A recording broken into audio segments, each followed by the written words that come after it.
Hey, Ogval, comment to my YouTube canal. Hello and welcome to my channel. My name is Nena. I'm so happy that you clicked to watch this video.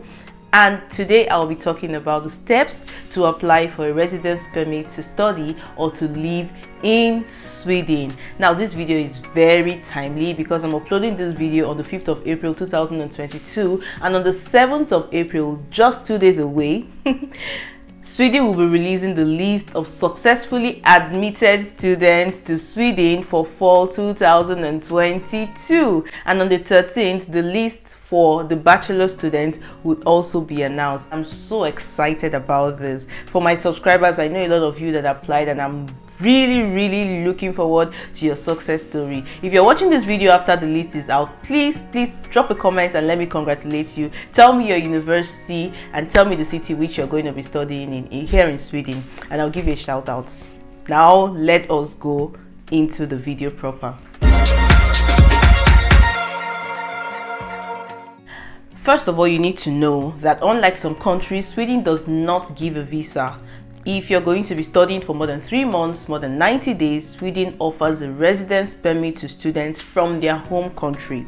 Okay, this is really cool because you don't have to go through the hustle of coming with a visa and then having to apply afresh for a residence permit when you've arrived in the country. I think Spain does that, but for Sweden, you just come straight up and without issues.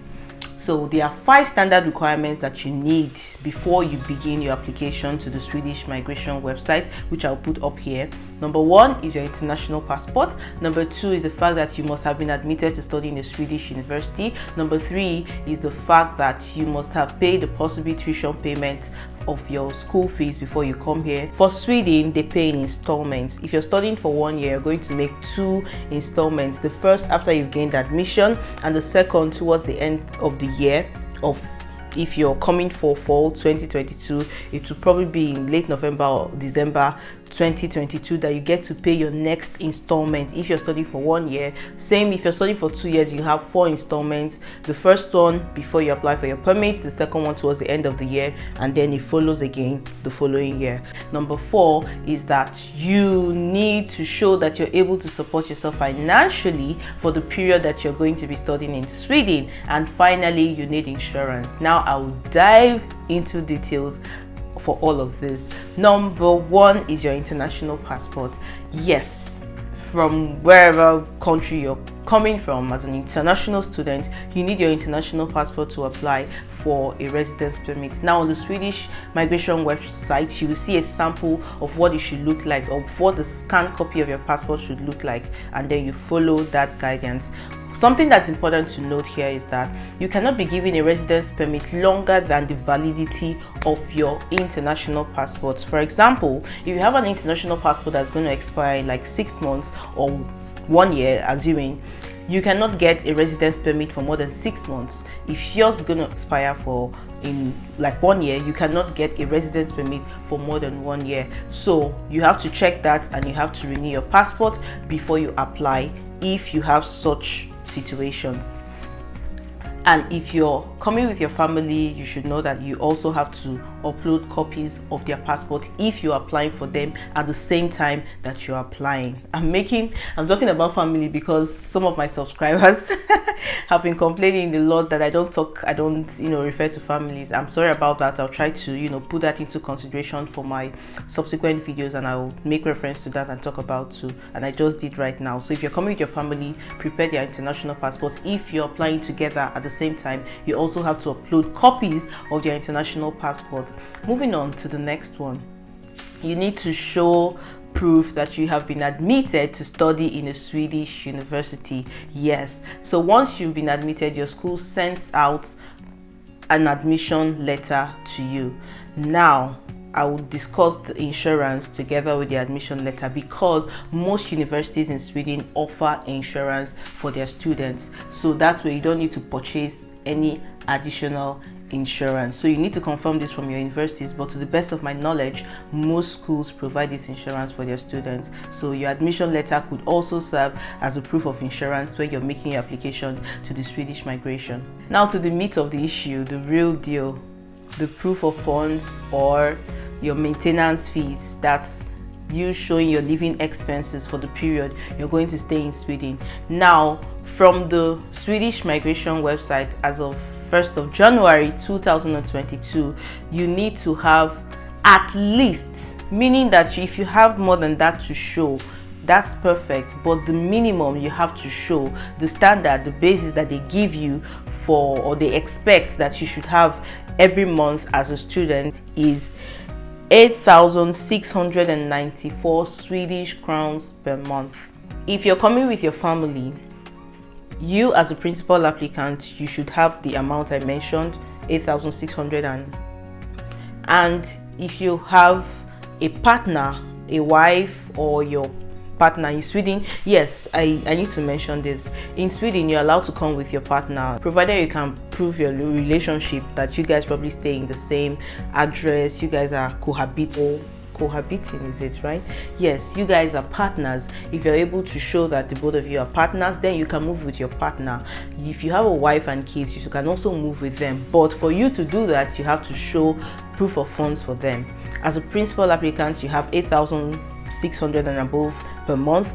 For your applicant, if it's your wife, you need to show, your wife or your partner, you need to show 3,622 crowns, 3622.50 Swedish crowns per month for your partner. And for your kids, per child, you need to show 2,173.50 Swedish crowns per month. I'll put them up here. There are some universities that you are able to apply for a permit for 2 years straight, while some others you can only apply for a year and then you renew it after your permit has expired. Now, these universities, they were carrying out a pilot project, and it started in 2019 and it's going to expire on the 16th of October 2022. So if you're coming to Sweden this fall, you have to apply if you're part of this school and you have the proof of funds to show that you're able to take care of yourself for 2 years stretch. It would be nice that you apply for 2 years at the same time. So these schools include Young Shopping, KTH in Stockholm,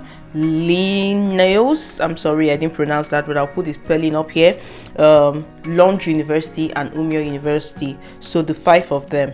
If you have the proof of funds to show for 2 years, you can go ahead and make your application for a residence permit for 2 years. So you're coming with a residence permit that has validity of 2 years straight. Now, for the other universities, you have to show your proof of funds for the period that you want for the first 1 year, and then after that is expired, you can renew it again.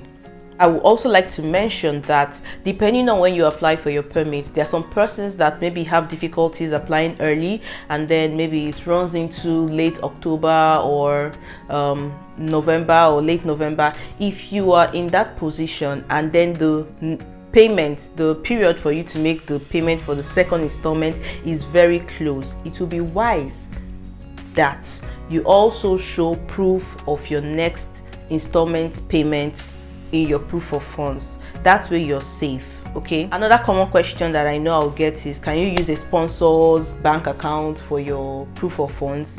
Well, you'll find details on the Swedish website, but I think that based on experience and what I've heard from people, I've heard of someone that used their parents' account, so I believe that it will be safer to use someone with a similar surname. But if you're going to use a sponsor that's not related to you, it's quite dicey, because I heard a story of someone that did, and the Swedish migration were unable to reach the person, or claimed they were unable to reach the person, and you really can't confirm that, and she was denied. One of the reasons why she was told she was denied was that they were not able to reach out to her sponsors. So to the best of my knowledge, it is better to have the money in your account. That's the best option available, or I would say.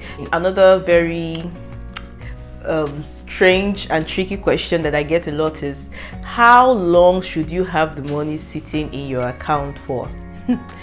Again, there is no one size fits all, I'll be honest with you, but the ideal thing would be that you have that money for as long as your admission or your application is being processed. From when you apply to when you get a decision, for most students it's approximately 3 weeks. That way, if they ask for more information, or they ask for an update, you still have what you have. Okay, I've heard of stories of people that put the money in the account, get their statement, and maybe they need the money for use for something else to return it later.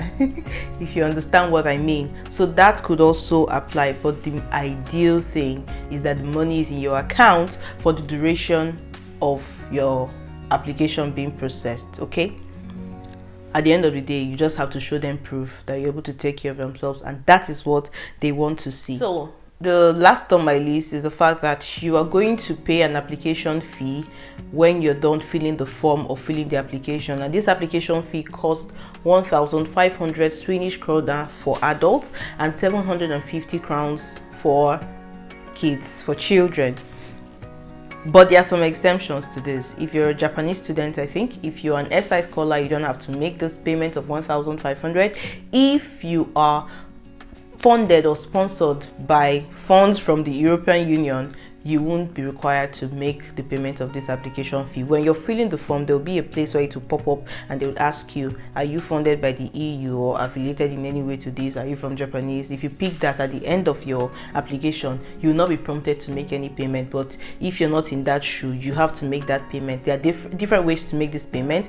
I talked about it in one of my videos. You can either pay with your bank card, you can pay with a bank transfer, but the easiest pay is with a bank card. For students from my country, Nigeria, I hear that the GT Bank card works well. Some people complain they are unable to, but I'm also sure that if you have a dollar card, that should also work for that payment. So just try to find your way around it and try to make your payment as soon as possible, so your application is also process as fast as possible. Everything I'm saying here, I got them from the Swedish migration website, so please I'll put a link in the description. Take your time. Now that you still have the time, to take time to study every detail. Sometimes their sentences may be a bit tricky and ambiguous, and you're not sure of what they mean. No earlier than, no later than. Where you have issues, you can reach out to them. There's a form to contact them, where if you ask in the comment and I'm not able to give you the kind of response you want, you can reach out to them directly. They would respond to you. It may take time, but they will definitely get across or get back to you. So take time to study the information on the Swedish migration website. Read. It will help you. Okay, I know that a lot of questions will arise. If you have any questions or difficulties or anything that I may not have explained in details in this video, let me know in the comment section. If I still have more to say, I will talk about it. And then finally, in my next video, I would go into details like I did in my apply to Sweden step by step.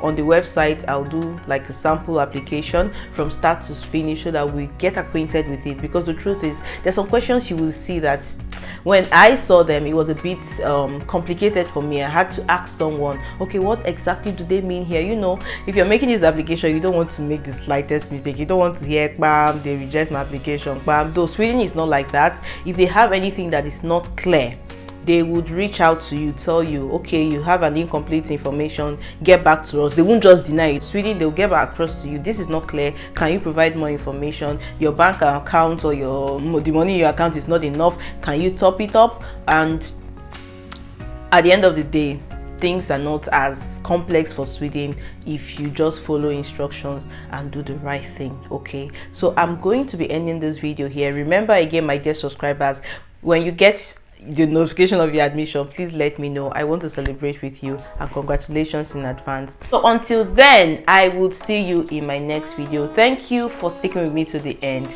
Goodbye. Hey doll.